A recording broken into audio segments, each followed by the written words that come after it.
తమరు దయపెట్టినందుకు మీకు మా కృతజ్ఞతలు చెల్లిస్తున్నాము. గౌతమ బాబునైనా ఇది మొదలుకొని నిరంతరము భూమి యొక్క మంచి పదార్థములన్నీ తండ్రి తనకు అందుబాటులోకి తీసుకొచ్చి తన ఆయుష్కాలం అంతయో తండ్రి మీరు దయపెట్టి పోషించి వారిని అభివృద్ధి పరచవలసినగా కోరుకుంటూ క్రీస్తు వారి పేట ఈ మనములు సమర్పిస్తున్నాం మా ప్రియ పరలోకమందున్న తండ్రి. ఆమేన్.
మహోన్నతుడైనటువంటి దేవుడు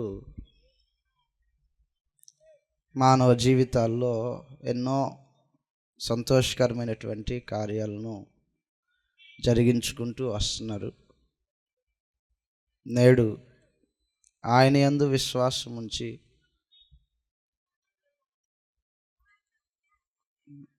మా జీవితాలకు దేవుడే ఆశ్రయమని గొప్ప విశ్వాసాన్ని చాటుకున్నటువంటి ఆ సహోదరి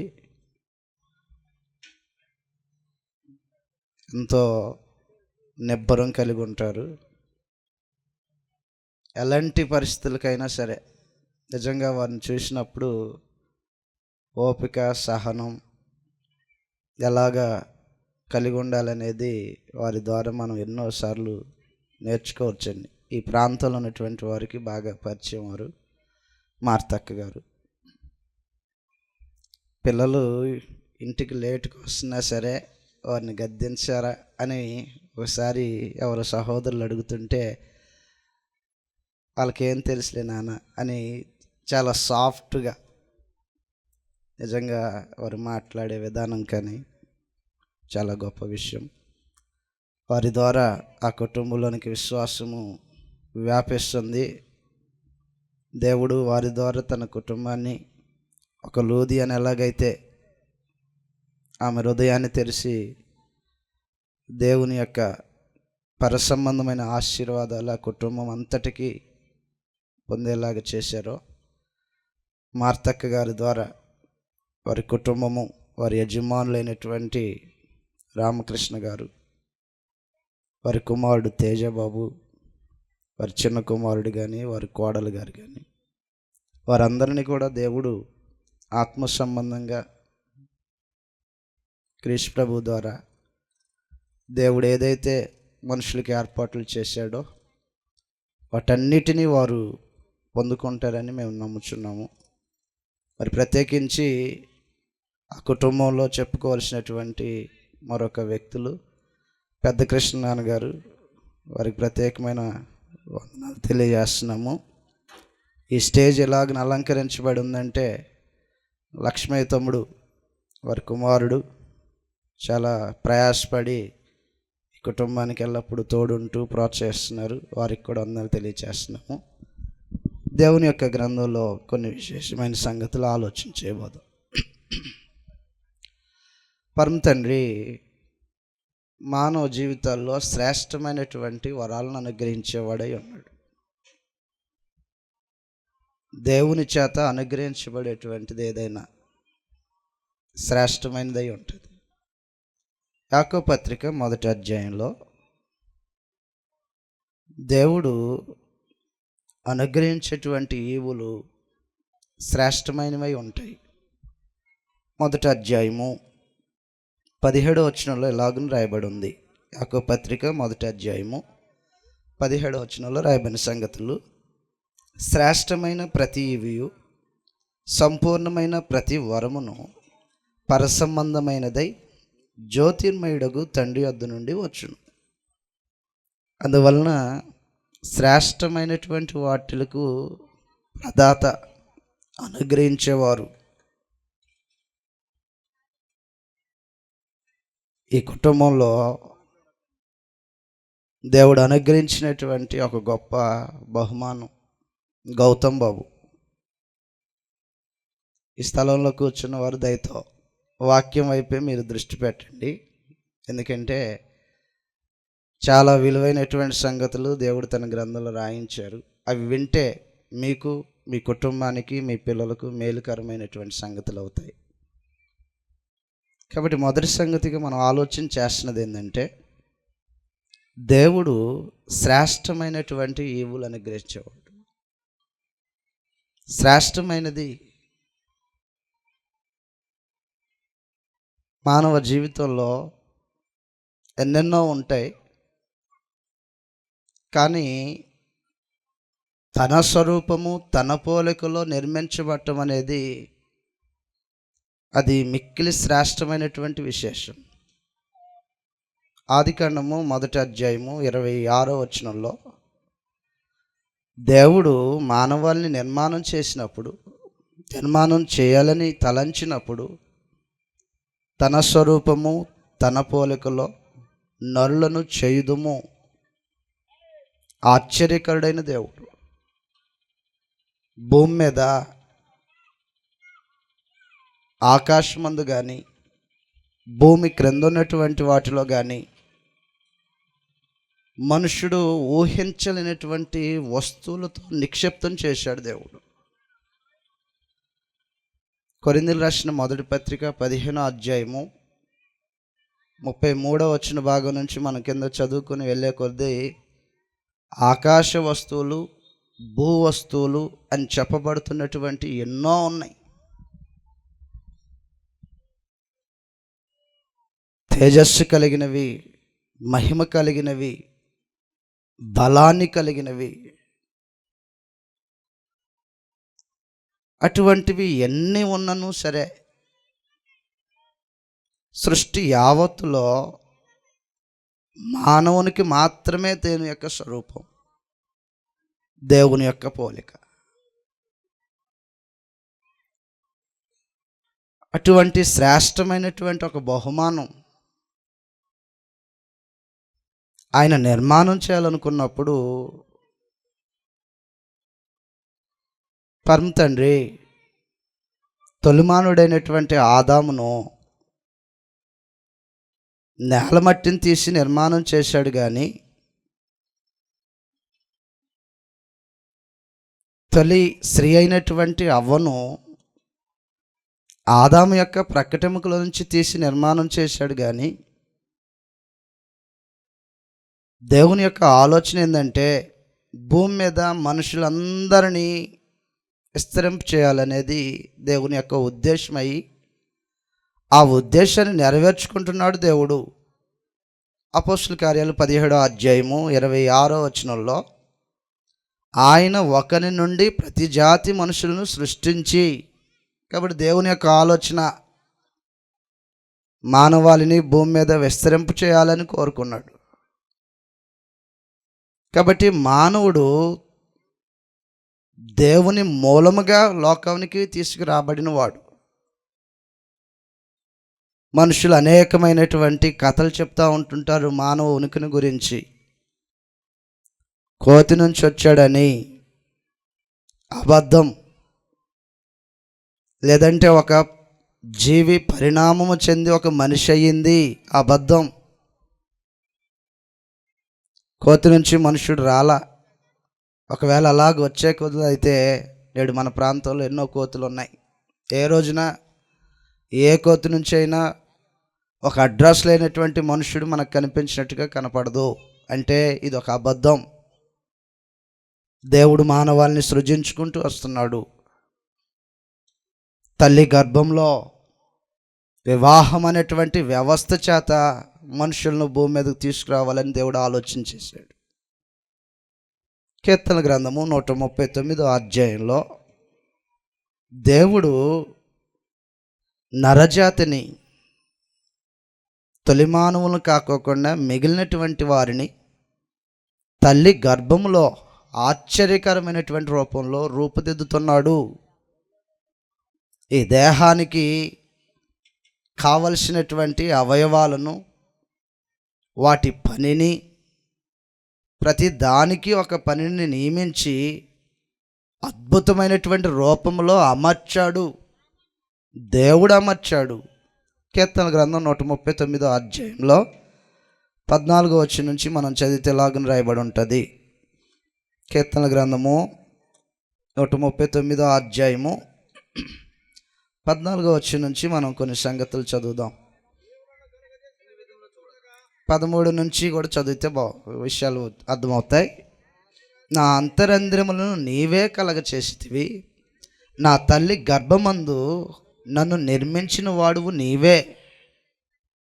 కాబట్టి ఈ రోజున గౌతమ్ బాబు వాళ్ళ నాయనమ్మ గారు చక్కగా ఎత్తుకొని, నేనంటే అంత ప్రేమో, నేను తినిపిస్తేనే తిన్నాడు, ఎవరు తినిపించినా బయటికి నెట్టేస్తున్నాడు, నాయనం అంటే ప్రేమ అని ఆ ప్రేమ భావాలు ఈ రోజున వారి యొక్క ఇంటిలో వికసించాయంటే గర్భవాసంలో దేవుడు నిర్మాణాన్ని మొదలుపెట్టాడు. సుమారు 6 నెలలు వెనక తమ ఇంటిలోనికి దేవుడు అనుగ్రహించబోయే బహుమానం ఎలాగుంటుందో ఏంటో, ఎవరో ఏంటో, ఆడబిడ్డనా మగబిడ్డనా అనే ఈ సందేహం కానీ, కొంచెం ఆందోళన కానీ రామకృష్ణ అన్నయ్య గారు కానీ వారి కుమారుడైనటువంటి తేజబాబు కానీ చెంది ఉంటారని నా అభిప్రాయం.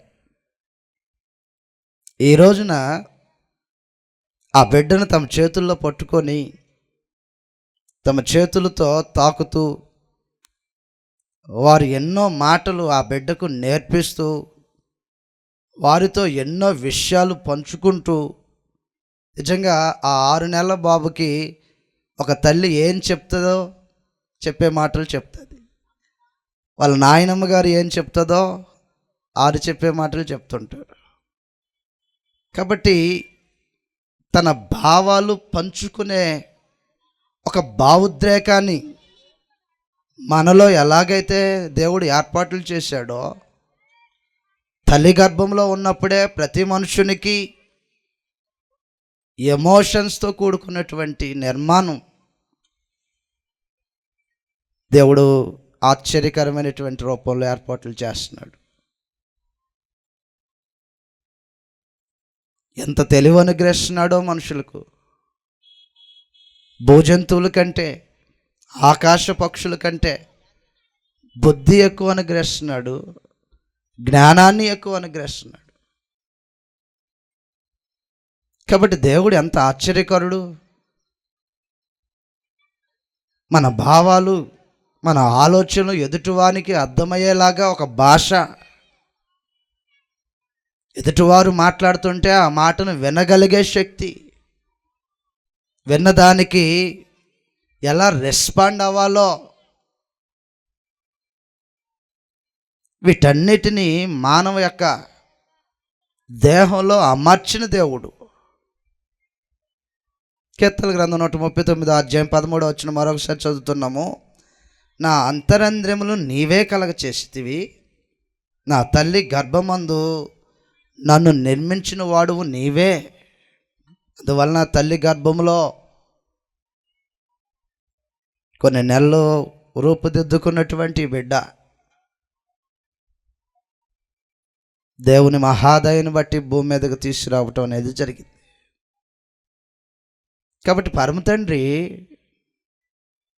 దేహాన్ని అనుగ్రహించేది ఆయనే, దేహము ఆయన వలన అనుగ్రహించబడుతుంది. కొరింథీయులకు రాసిన మొదటి పత్రిక 3వ అధ్యాయంలో రాయబడినటువంటి సంగతులు దయతో మన్నించండి. 6వ అధ్యాయంలో, కొరింథీయులకు రాసిన మొదటి పత్రిక 6వ అధ్యాయము 19వ వచనంలో ఇలాగున రాయబడి ఉంటుంది, దేహము దేవుని వలన అనుగ్రహించబడుతుంది. పొద్దుగాలే రాగానే గౌతమ్ బాబుకి మంకీ క్యాప్ తీసే, ఇంకా వెంట్రుకలు రావాలి అని ఒకళ్ళు ఇలా సరుముతున్నారు, ఇప్పుడే వస్తున్నాయని మురిసిపోతున్నారు కొంతమంది వారి ఇంట్లో. కాబట్టి ఈ దేహం యొక్క రూపం, ఈ దేహం ఎలాగుండాలి, ఈ దేహం యొక్క అవయవ వ్యవస్థ ఎంత పరిణామం వరకు వృద్ధి చెందాలి, వీటన్నిటికీ మూలమైనటువంటి వాడు దేవుడు. కొరింథీయులకు రాసిన మొదటి పత్రిక 3వ అధ్యాయము 6వ అధ్యాయము 19వ వచనంలో, మీ దేహము దేవుని వలన మీకు అనుగ్రహించబడింది. అందువలన దేహము దేవుని వలన అనుగ్రహించబడింది. దేవుడే ఒక రూపము ఎలాగుండాలని, దేవుడే ఆ అవయవాలు ఎలాగను వృద్ధి చెందాలని మహోన్నతులైనటువంటి దేవుడు తలంచిన వాడై అద్భుతమైనటువంటి రూపంలో మనుషులు భూమి మీదకు తీసుకొస్తున్నాడు. అందువలన దేవుని వలన అనుగ్రహించబడినటువంటి బహుమానము శ్రేష్టమైనది. శ్రేష్టమైన ప్రతివయు అనుగ్రహించేటువంటి దేవుడు ఈ రోజున ఆ బాబును వారి చేతిలో పెట్టేసేసాడు.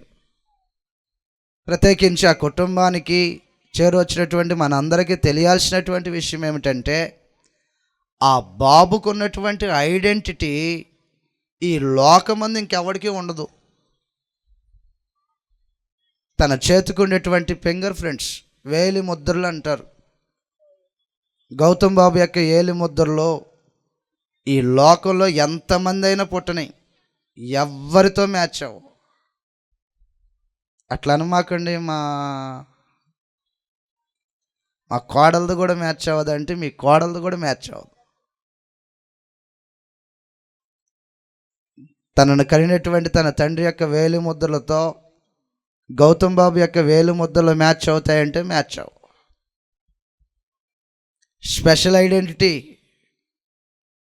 ప్రతి నరుణ్ణి దేవుడు ప్రత్యేకమైనటువంటి గుర్తింపు కలిగినటువంటి వాడిగా, నిజంగా ఎంత మనసు పెడితే, ఎంత దృష్టి పెడితే, ఒకదానికి ఇంకొక దానికి పోలిక లేకోకుండా, రెండు ఒకే రూపానికి రాకోకుండా ఎంత చేయగలం అసలు? మానవునికి ఇది సాధ్యమయ్యే పని కాదు. ఇది మనకంటే లోకంలో కొన్ని కోట్ల మంది ఉన్నారు. ప్రస్తుతం లోకం యొక్క జనాభా 8 కోట్ల మంది, 800 కోట్ల మంది దాకా ఉన్నారు. బ్రతుకుతున్నటువంటి వారి లెక్క, వెళ్ళిపోయినటువంటి వారి లెక్క ఎంతో తెలియదు. కాబట్టి 800 కోట్ల మందిని వరుసగా నిలబెట్టి ఏ ఒక్కరి యొక్క వేలుముద్ర అయినా ఈ బాబుతో మ్యాచ్ అయిద్దేమో చూద్దామంటే ఎవరిది మ్యాచ్ అవ్వదు. వాళ్ళ నాయనమ్మ అంటే బాగా ఇష్టం కదా, ఆమె వేలుముద్రలు పెడితే మ్యాచ్ అవ్వవు. Special identity. కాబట్టి దేవుడు ఈ దేహాన్ని అనుగ్రహించాడు, రుజువిది. కొరింథీయులకు రాసిన మొదటి పత్రిక 6:19 మనం చదివితే, మీ దేహము దేవుని వలన మీకు అనుగ్రహించబడింది. అందువలన భూమి మీద పుట్టినటువంటి ఏ మనుషుడికైనా, దేహంలో బ్రతుకుతున్నటువంటి ప్రతివారు గమనించవలసినటువంటి విషయము, దేవుడు నాకు ఈ దేహాన్ని ఇచ్చాడు, దేవుడిచ్చిన దేహం ఇది. కాబట్టి దేహాన్ని కలగచేసిన దేవుడు దేహాన్ని అభివృద్ధి పరచటానికి, వృద్ధి చేయటానికి, దేహము పోషించబడటానికి మానవాళికి ఆహారాన్ని పుట్టించాడు దేవుడు. మానవాళికి ఆహారాన్ని పుట్టించాడు. తొలిమానుడైనటువంటి ఆదామును నిర్మాణం చేసి, ఆహారం ఏంటి దేహానికి? ఈ దేహం పోషించబడాలంటే ఆహారం ఏంటి? ఏమి తింటే ఈ దేహము బలపరచబడిద్ది? ఏమి తింటే ఈ దేహానికి ఆరోగ్యం కలుగుతుంది? వేటిని తినేవాటిగా దేవుడు నియమించాడు అనేది ఆదికాండం 1వ అధ్యాయంలో మనం చదువుతూ ఉంటాం. పచ్చని కూర మొక్కలన్నిటినీ తొలిమానవుడైనటువంటి ఆదాముకు ఆహారంగా దేవుడు అనుగ్రహించాడు. ఆ సంగతులు చదువుతాం. ఎలాగని రాయబడి ఉంటుంది. ఆదికాండము 1వ అధ్యాయంలో, నిర్మాణం చేసిన దేవుడు పోషకుడు, పోషించగలిగిన వాడు. ఈ దేహానికి ఏమి పెట్టి పోషించాలో ఆ పోషణకు కావలసినటువంటి బాధ్యత కూడా దేవుని తీసుకున్నాడు. ఆదికాండము 1వ అధ్యాయము 29వ లాగున రాయబడి ఉంది. ఆదికాండం 1వ అధ్యాయం 29వ దేవుడు, ఇదిగో భూమి మీద ఉన్న విత్తనములిచ్చు ప్రతి చెట్టును, విత్తనములిచ్చు వృక్ష ఫలము గల ప్రతి వృక్షమును మీకిచ్చి ఉన్నాను, అవి మీ ఆహారమగును. కాబట్టి తొలి మానవుడికి ఆహారం ఏమిటి? భూమి మీద నిర్మాణం లేదా సృష్టించబడినటువంటి దేవుని చేత కలగచేయబడినటువంటి వృక్షములు, ప్రతి వృక్షమును, పచ్చని చెట్టును ఆహారంగా అనుగ్రహించాడంట. గౌతమ్ బాబుకి ఆహారం ఏంటి? తొలిమానుడైనటువంటి ఆదాముకు ఆహారము చెట్టు నుంచి వచ్చినటువంటి వాటిని తీసుకొని చెట్లను ఆహార వస్తువుగా మార్చి వారి దేహాన్ని పోషించిన దేవుడు, ఆ తర్వాత తరములో నుంచి భూమి మీదకు వస్తున్నటువంటి మానవాళికి వారి ఆహారపు అలవాట్లలో కొన్ని మార్పులు తీసుకొచ్చారు. తల్లి గర్భంలో తను పిండంగా రూపించబడింది మొదలు. ఎంత టెక్నాలజీ వచ్చిందో ఈ రోజుల్లో. తల్లి గర్భంలో ఉన్నప్పుడే బిడ్డ యొక్క బరువెంతో చూసేటువంటి పరికరాలు, తల్లి గర్భంలో ఉన్నప్పుడే ఈ బిడ్డకు ఆహారం అందుతుందా లేదా చూడగలిగినటువంటి పరికరాలు. కాబట్టి తల్లి గర్భంలో ఉన్నప్పుడు ఆహారం ఏమిటి? తల్లి గర్భం నుంచి బయటకు తీసుకొచ్చిన తర్వాత ఆహారం ఏమిటి? తల్లి గర్భంలో నుంచి బయట తీసుకొచ్చిన తర్వాత తన దినములు పెరుగుతున్న కొలది ఆహారం ఏమిటి? కాబట్టి ఎన్ని విధాలుగా ఆహారాన్ని మార్చుకుంటూ వస్తున్నాడో. తల్లి గర్భంలో ఉన్నప్పుడు లోపల పెరుగుతున్నటువంటి బిడ్డకు ఆహారాన్ని తల్లి తింటే లోపల బిడ్డకు వెళ్ళేలాగా, బిడ్డకు ఆ శక్తి బలము వెళ్ళేలాగా. తల్లి ఏదన్నా త్రాగితే ఆ బిడ్డ లోపల పెరుగుతున్నటువంటి బిడ్డకు అందేలాగా. దాన్ని ఏమంటున్నారంటే మనుషులు పేగుబంధము అని అంటున్నారు. ఆశ్చర్యకరమైనటువంటి దేవుడు. గర్భంలో ఉన్నప్పుడు ఏ రీతిగా, ఎంత అద్భుతంగా, ఎంత జాగ్రత్త తీసుకొని సున్నితమైనటువంటి అవయవ నిర్మాణాన్ని చేసుకుంటూ తీసుకొస్తున్నాడు. దేహంలో ఉన్నప్పుడు, తల్లి గర్భంలో ఉన్నప్పుడు పోషిస్తున్నాడు. తల్లి గర్భం నుంచి భూమి మీద జన్మింప చేసినప్పుడు ఆహారాన్ని అనుగ్రహించి పోషిస్తున్నాడు. ఆ ఆహారంలో వయస్సు పెరిగే కొద్దీ ఏమి కావాలో నేడు మనందరికీ అనుగ్రహించి పోషిస్తున్నాడు. కాబట్టి మానవాల్ని పోషిస్తున్నాడు దేవుడు, పోషకుడు. సకల జీవులను పోషిస్తున్నాడు. తన స్వరూపము పోలికలో నిర్మాణం చేయబడినటువంటి నరుణ్ణి కూడా పోషిస్తున్నాడు దేవుడు. మనుషుడికి తెలుసో తెలియకో ఈ ఆహారాన్ని అనుగ్రహించిన వారు ఎవరో నీకు తెలియకపోవచ్చేమో, కానీ దేవుడు నీకు ఈ ఆహారము ఈ రోజున పెట్టకపోతే మనుషులకు ఆహారం దొరకదు. మత్తయి సువార్త 6వ అధ్యాయంలో రాయబడినటువంటి సంగతులు ఈ విధంగా ఉన్నాయి. గౌతమ్ బాబు దినాలు పెంచబడిన వాడై ఒక ఆహారంలో నుంచి ఇంకొక ఆహారంలోనికి తీసుకురాబడ్డాడు. ఆహారపు యొక్క వ్యత్యాసము వారి దేహంలోనికి ప్రవేశపెట్టబడింది. దేహాన్ని పోషిస్తున్నాడు దేవుడు. దేహానికి పోషించడానికి కావలసిన వాటిని అనుగ్రహించేవాడు దేవుడు. ఆకాశం నుంచి వర్షము, భూమి నుంచి ఫలము, వీటన్నిటినీ ఆహారంగా మనుషులకు అనుగ్రహించి పోషించుకుంటూ వస్తున్నాడు. మత్తయి సువార్త 6వ అధ్యాయము 11వ వచనంలో ఎలాగని రాయబడి ఉంటుంది, నిన్ను పోషిస్తున్నాడనే సంగతి ఎరగాల్సిన అవసరం ఉంటుంది. ప్రతి మనిషి ఎరగాల్సిన అవసరం ఉంటుంది. మత్తయి సువార్త 6వ అధ్యాయము, మా అనుదిన ఆహారము నేడు మాకు దయచేయి. ప్రభువైన యేసు తన శిష్యులైనటువంటి వారు ఆయన ఎద్దుకు వచ్చినప్పుడు, వారు అడిగినప్పుడు ప్రార్థన చేయటం నేర్పించి నేను అడిగితే, ఆ ప్రార్థనలో తీసుకొచ్చినటువంటి ప్రస్తావన ఏంటంటే దేవుడు పోషకుడు. ప్రతి దినము కావలసినటువంటి ఆహారాన్ని అనుగ్రహించేవాడు. సముద్ర గర్భంలో ఉన్నటువంటి జీవరాశికి ప్రతి నిత్యము ఆయన దయ కోసం ఎదురు చూస్తూ ఉంటుంటాయంట. ఏ రోజైనా పిడికిలి బిగించేస్తే అవి ఊపిరి విడవటం తప్ప చేయగలిగేది ఏదీ లేదని అన్నాడు. కీర్తన గ్రంథంలో ఈ సంగతులు రాయబడి ఉంటాయి. ప్రతి విషయాన్ని ఇప్పుడు మనం ఆలోచన చేయలేము.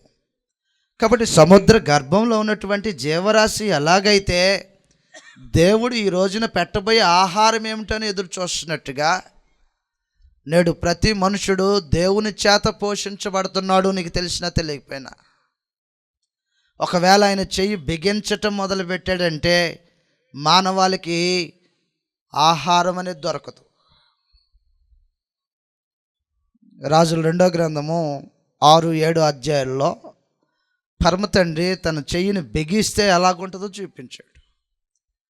షోమ్రోను పట్టణాన్ని ముట్టడి వేయించి లోపలికి కానీ బయటికి కానీ ఏమీ రావటానికి తీసుకువెళ్ళటానికి వీలు లేకుండా చేసినప్పుడు మనుషులు బ్రతకటానికి పావురపు రెట్టెక్కడన్నా దొరికితే బాగుండని ఎత్తుకున్నారు.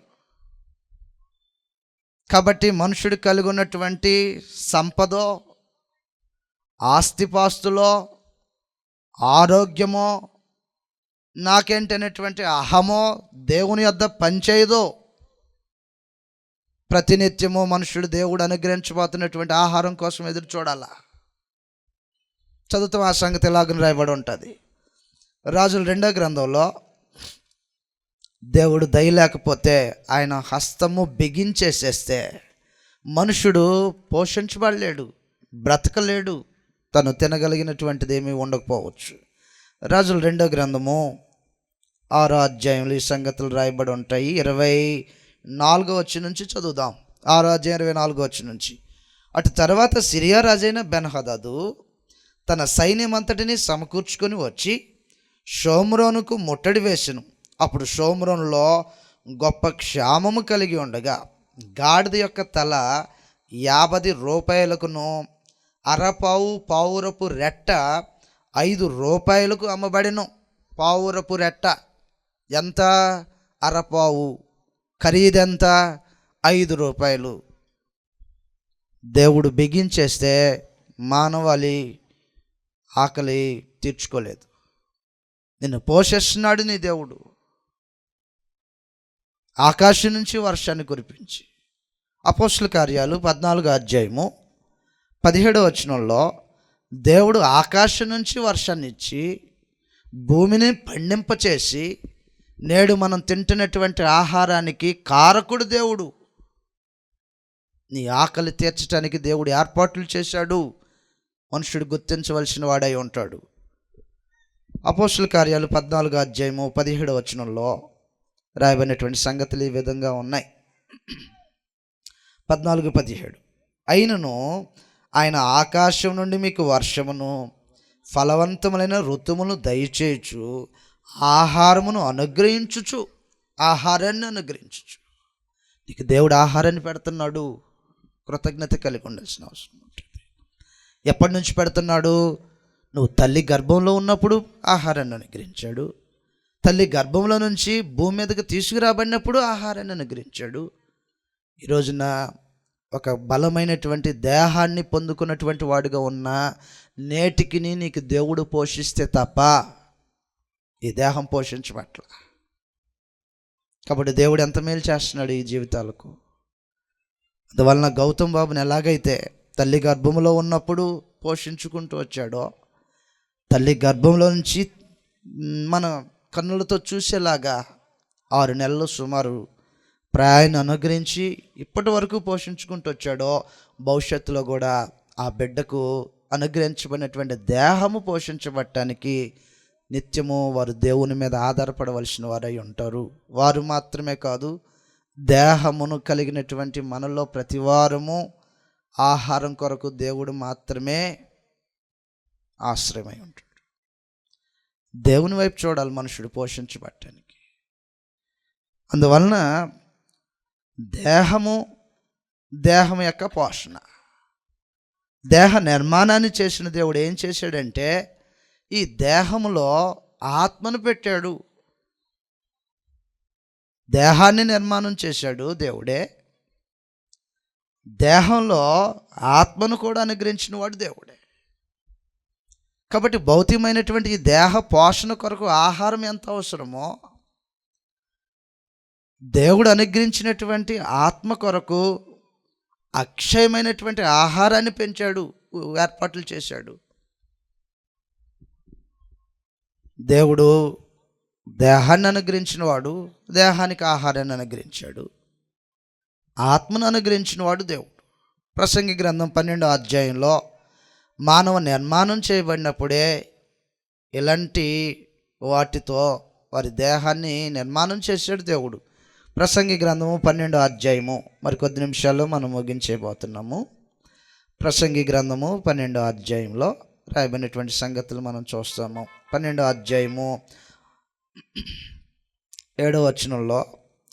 ఆత్మ దాన్ని దయచేసిన దేవుడు. ఆత్మ దేవుని చేత దయచేయబడింది.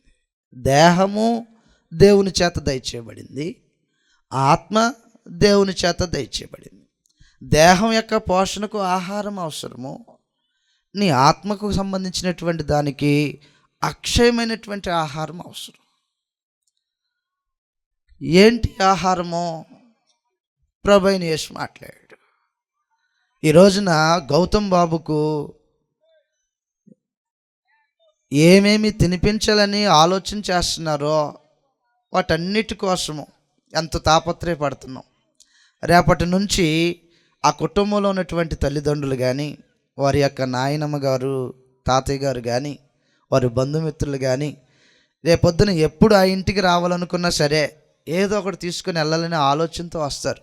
పసిబిడ్డలు ఉన్నారు, పిల్లలు ఉన్నారు, అనేటువంటి ఆలోచనతో ఆ బిడ్డకు ఏదో ఒకటి తీసుకుని రావాలని ఆలోచన చేస్తూ ఉంటుంటారు. కాబట్టి తల్లిదండ్రులుగా మనం ఏం చేస్తామంటే ఈ దేహానికి బలమైన ఆహారాన్ని పెట్టాలని ఆలోచన చేస్తూ ఉంటాం, ఆరోగ్యవంతుడిగా ఉండాలని ఆలోచన చేస్తాం, బలవంతుడిగా తీర్చబట్టడం కోసం ఏం పెట్టాలని ఆలోచన చేసేటువంటి తల్లిదండ్రుల మీద దేవుడు మరొక బాధ్యతను పెట్టాడు. దేహము పోషించటానికి ఎంత బాగా ఆలోచన చేస్తున్నారో ఆత్మను అనుగ్రహించినటువంటి దేవుడు శాశ్వతమైనటువంటి ఆత్మను గురించి కూడా ఆలోచన చేయమని కోరుతున్నాడు. శాశ్వతమైనటువంటి ఆత్మ కొరకు దేవుడు అక్షయమైనటువంటి ఆహారాన్ని ఏర్పాట్లు చేశాడు. యోహాను సువార్తలో మనం చదివి ముగించేయబోతున్నాము. యోహాను సువార్త 6వ అధ్యాయంలో 27వ వచనంలాగా రాయబడి ఉంటుంది. కాబట్టి ప్రతి మనుషుడు తాత్కాలికమైనటువంటి దేహం కొరకే ప్రయాసపడతా ఉన్నారు. దేహాన్ని పోషించుకోవాలి, దేహాన్ని సంరక్షించుకోవాలి, అన్నీ ఈ దేహం కోసం బాగా ప్రయాసపడతా ఉన్నారు. సమయం దాని కొరకే ఎక్కువగా ఇచ్చేస్తాము, ఆలోచన దాని కొరకే, ప్రయత్నాలు దాని కొరకే. అయితే ప్రభువైన యేసు ఒక సూచన చేశాడు. ఏం చూసినది? 6వ అధ్యాయం 27వ వచనంలో క్షయమైన ఆహారం కొరకు కష్టపడకుడు కానీ, క్షయమైన ఆహారం కొరకు కష్టపడకుడు కానీ కష్టపడుకోకుండా వస్తుందా? రాదు. కష్టపడటము అనే భావన ఇక్కడ ఎందుకు ఉపయోగించాడంటే దీనికోసమే ఈ జీవితం అని ఆలోచన చేయమాకు, కానీ శాశ్వతమైనటువంటి నీ ఆత్మ కొరకు కూడా ఆలోచన చేయి అని చెప్తున్నాడు. ఏంటది? క్షయమగు ఆహారం కొరకు కష్టపడుకుడు కానీ నిత్య జీవము కలగజేయు అక్షయమైన ఆహారం కొరకే కష్టపడు. కాబట్టి నాగమణి చెల్లి, అదేవిధంగా తమ్ముడు తేజ, మీ బిడ్డకి ఏ పోషకాలు ఉన్నటువంటి ఆహారాన్ని తీసుకురావాలనే దానికంటే ఎక్కువగా ఆలోచన చేయవలసింది ఏంది మీద? అక్షయమైన ఆహారము. ఎప్పటి నుంచి పెట్టాలి అది? అక్షయమైన ఆహారం, ఆత్మకి సంబంధించిన ఆహారం, నిత్య జీవానికి సంబంధించినటువంటి ఆహారం, శాశ్వతమైనటువంటి దేవుని యొక్క వాగ్దానాలను స్వతంత్రించుకోవటానికి కొరకే ఉద్దేశించబడినటువంటి ఆహారం. ఎప్పటి నుంచి పెట్టాలి? ఈ రోజున ఎన్ని లాగారు? ఈ రోజున ఆ బిడ్డకు ఆహారాన్ని తినిపించడానికి దగ్గర 6 నెలలు కదరా. కానీ అక్షయమైన ఆహారము బిడ్డ పుట్టక మునుపు నుంచే చేయాల్సినటువంటి పని అవసరమై ఉంటుంది. ఒక రోజున బాప్తిస్మం ఇచ్చే యోహాను తల్లి గర్భంలో ఉంటే మరీ వెళ్ళి వందనం చేసిందంట. తల్లి గర్భంలో ఉన్నటువంటి బాప్తిస్మం ఇచ్చే యోహాను ఆ వందన వచనము విని లోపల గంతులేశాడు. తల్లి గర్భంలో ఉన్నప్పుడే దేవునికి సంబంధించినటువంటి మాటలు వింటుంటే బిడ్డలో కదలికలు. ఎప్పటి నుంచి పెట్టాలి ఇది? ఇప్పుడే ఏం వయసు వచ్చిందండి, ప్రార్థనకి రానంటున్నారు. ఇది కాదు. తల్లి గర్భంలో ఉన్నప్పుడు నుంచే దైవ సంబంధమైనటువంటి సంభాషణ, దేవునికి సంబంధించినటువంటి మాటలు, దేవుడెవరో వారికి తెలియచెప్పేటువంటి ప్రయత్నం. అందువలన సృష్టికర్తను వారి జ్ఞాపకం చేయాలి, నేర్పించాలి, తెలియచేయాలి. ప్రసంగి 12:1 బాల్య దినములు యందే ఆ పని చేయాల్సినటువంటి అవసరం ఉంటుంది. కాబట్టి ఈ రోజున ఎలాగైతే ఒక సంతోషకరమైనటువంటి వేడుకకు భౌతిక సంబంధమైనటువంటి ఆహారాన్ని తొలిసారిగా ఆ బిడ్డకు తినిపించడంలో ఈ కుటుంబము పొందుతున్నదో, అక్షయమైనటువంటి ఆహారము, ఆత్మ కొరకు దేవుడు ఏర్పాటు చేసినటువంటి ఆయన సందేశాన్ని కూడా ఆ బిడ్డకు నేర్పిస్తూ, దేవుడు ఎవరో తెలియచేస్తూ, క్రీస్తు యేసునందు విశ్వాసాన్ని ఆ బిడ్డకు నేర్పించి మీరు మేలు అనుభవిస్తూ మీ కుటుంబం అంతా కూడా క్రీస్తు యేసు ద్వారా మేలు అనుభవించాలని నేను కోరుకుంటూ ఈ సంగతులు ముగించేస్తున్నాను. అందువలన దేహం నిర్మాణము దేవుని వలన కలిగింది, దేహ పోషణ దేవుని వలన ఏర్పాటు చేయబడింది. అలాగనే దేహములో ఆత్మను ఉంచిన వాడు కూడా దేవుడే. ఈ ఆత్మకు సంబంధించినటువంటి ఆహారాన్ని కూడా పెట్టాలి. గౌతమ్ బాబు ఇంకా 2-3 నెలలు పోతా ఉన్న కొద్దీ ఇక స్టిక్ ఒకటి పట్టుకుంటారు. ఇప్పుడైతే ఎంతెంతో ప్రేమగా, ఎంతెంతో ముద్దుగా తింటవా లేదా అరే ఊసేస్తున్నాడు అనుకుంటున్నా ఉన్నారు కదా. ఇంకా 4-5 నెలలు పోయిన కాంచి చెంపలు పగలు కొడుతూ ఉంటాడు. కొట్టు, ఇటు కొట్టు, అటు కొట్టు, ఇటు కొట్టు, తింటవా లేదా. ఇంకొంచెం వయసు పెరిగే కొద్దీ ఇంకొంచెం డోసు పెరిగిద్ది కర్ర. కాబట్టి ఎలాగైతే ఈ దేహానికి సంబంధించినటువంటి పోషణ మీద ఇంత శ్రద్ధ పెడతామో, అవసరమని మనం గుర్తించామో, ఆత్మ సంబంధమైనటువంటి జీవితం, భక్తి జీవితం, దేవుణ్ణి వదిలేసి మన జీవితాల్లో ఎవరు మేలు అనుభవించలేము. కాబట్టి ఆ దేవుని గూర్చినటువంటి విషయాలు కూడా మన బిడ్డలకు నేర్పిస్తూ, ప్రోత్సహిస్తూ, దైవ సంబంధమైనటువంటి ఒక మంచి వ్యక్తిగా ఆ బిడ్డను తీర్చిదిద్దేటువంటి పనిలో వారి తల్లిదండ్రులు, వారి కుటుంబీకులు ఉండాలని దేవుడు ఆ బిడ్డకు దీర్ఘాయుష్ను అనుగ్రహించి తన చిత్తం చొప్పున సమస్త విషయాల్లో దేవుడు తోడుండుకుంటూ క్రీస్తు యేసు ద్వారా ఆ బిడ్డను ఆశీర్వదించాలని మనస్ఫూర్తి కోరుకుంటూ ఇటు అవకాశాన్ని స్థానిక సంఘము అనుగ్రహించారు. దాన్ని బట్టి సంతోషపడుతూ స్థానిక సంఘానికి ఇక్కడ చేరొచ్చినటువంటి సకల పరిశుద్ధులకు ప్రభునామంలో వందనాలు తెలియజేస్తూ ముగించేస్తుంది.